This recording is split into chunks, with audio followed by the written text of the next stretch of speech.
Hey everybody, Scott here for the Helix channel. It's Friday. Oh, the weekend is upon us. What to do? I'm going to a master pancake tomorrow night. I don't know about you. Today, I've got another preset for the Essential 70's Volume 1 preset package. It's Train in Vain by The Clash off of London Calling from 1979. It does not get much more essential and or classic than that. It's got a really cool clean sound, really monster reverb. It's great. I'm also going to have a little lesson, my final lesson. I don't know if I'm going to do any more lessons after this. Next week is going to be all about building presets because I've got 12 more to do for the Essential 70's Volume 1 preset package, and I'm going to do them all next week. So that's what next week's all about. I may throw in a Name That Riff on Wednesday, if you're lucky. So the lesson today is about targeting notes and chords to fit those notes, and then how, making chords to fit what you're playing can inspire you to write songs. I know it does for me. So I'm going to demonstrate that. Shall we?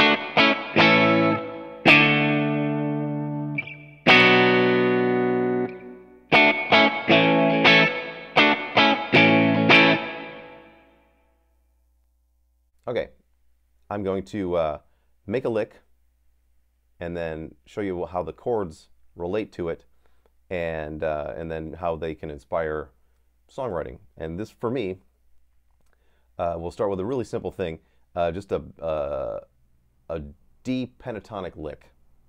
And I don't think in terms of the pentatonic for the most part. I think in terms of the major scale.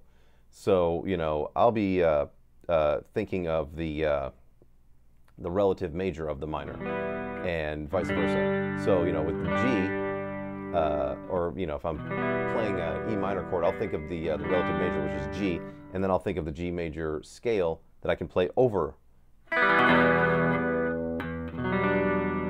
E.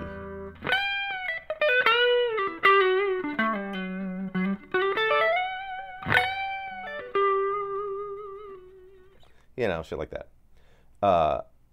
The lick, super simple, and it's not an original lick, it's just an original way of playing it that I do. Whoops, that's the wrong note. Start with a D on the 10th fret of the first string, then on the 13th fret, which is the C note, then the 10th fret of the B string, which is an A note. So D, C, A. And if you were to put that into a chord, you would have, it's most of a D minor 7 chord. And to me it sounds better when it's suspended. So the instead of putting the what would be the minor third, making it a D minor 7, just let that go. It just sounds better to me. And then, it leaves things open for, putting extra stuff on top.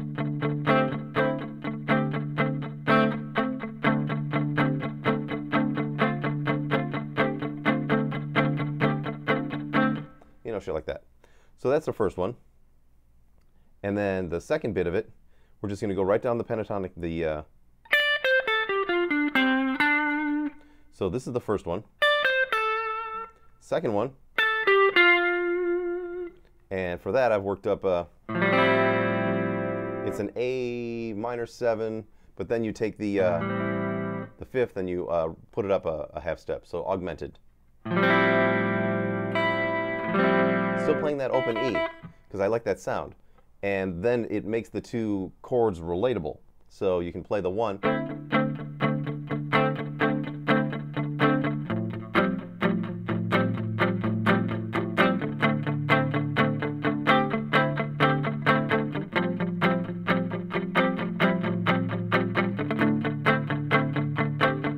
you know, something like that.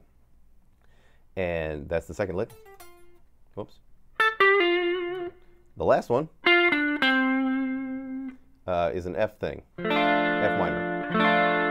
So, because we have the, there's the F note, there's the D note, and the C, which is, and some of them are in this chord, like, and the, there's the F, there's the D.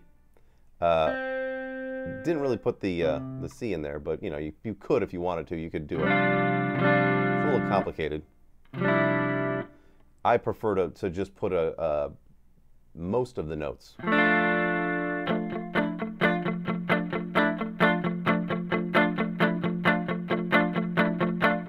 So putting these three things together, the idea would be like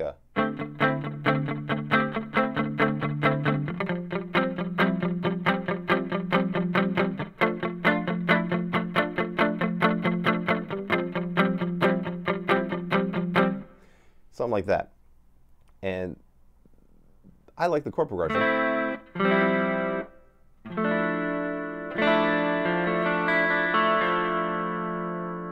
You could also, you know, fuck with this and throw some open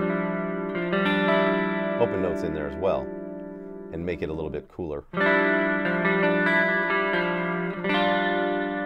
Or that could be the pivot note.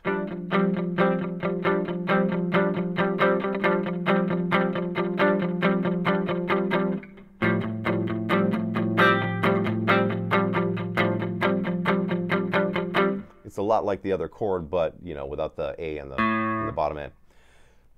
So that's how licks inspire me. Now the lick itself, the way that I play it, that's different than the usual, which is, you know, done by every blues guy on the planet. What I'll do is I will take the first note, and then I'll run my, instead of playing, I'm not much of a picker, just so you know. I'll take the pick and pull it backwards over both strings.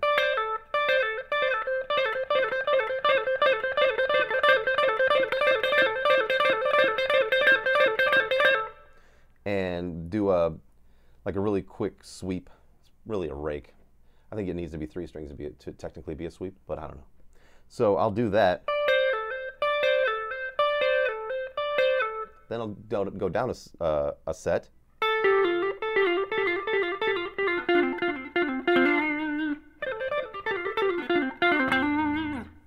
You know, it's a cool way to sound like you can play fast, but you can't really play fast. That's the way I look at it. And if I were to adjust the chord underneath to do the, then I would actually be very, very literal with my lick.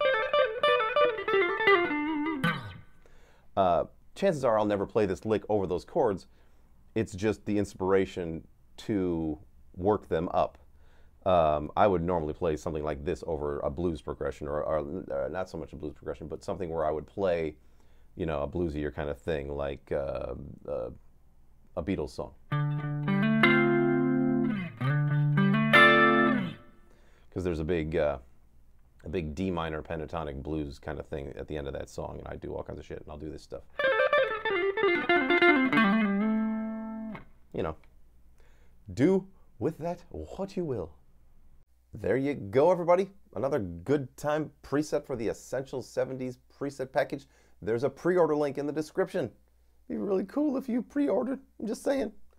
And as far as the lesson thing goes, you know, I come up with licks all the time just to match certain chords so that, you know, and I think a lot of players do that. And, you know, eventually you'll have so many licks that, you know, whenever any kind of chord comes around, you'll know what to do. You can pick this, you can pick that, you can do this little thing, that little thing. And it'll, you know, eventually they'll work their way into your lick vocabulary, so to speak. And it'll allow you to have freedom across the neck. And that's, you know, that's what it's all about for me. So I will see you on Monday. Have a good weekend. Don't forget to pre-order those essential 70s presets. It's a cool thing to do. Have a good weekend, and I'll see you on Monday. And until then, rock on.